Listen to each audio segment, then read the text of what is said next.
Child of the Ghosts. Written by Jonathan Moeller.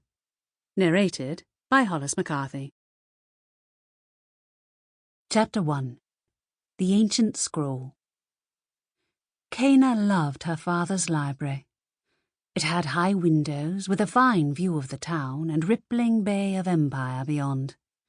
Her father's desk stood by those windows, covered with papers and books and curiosities he had picked up over the years.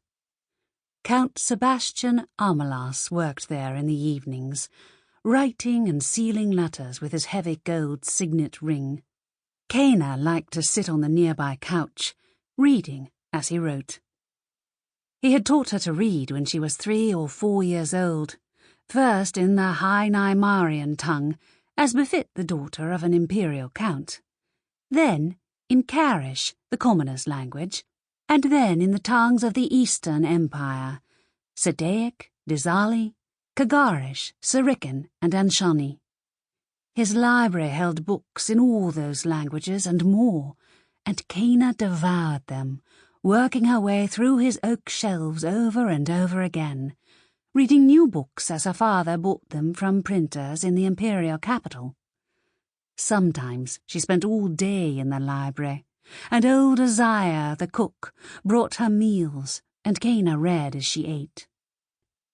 "You read too much, daughter," her father said with a slight smile. "No, I don't," she answered. "If you're meeting with the town's decemvirs, you should just tell me to use another room." Count Sebastian lifted an eyebrow. "And just how do you know that I'm meeting with the decemvirs?" "Because," said Caina, "you always meet with petitioners at your desk. You don't care if I overhear those. But if you're meeting with the decemvirs, that means you're discussing criminal cases, which you don't want to discuss in front of me."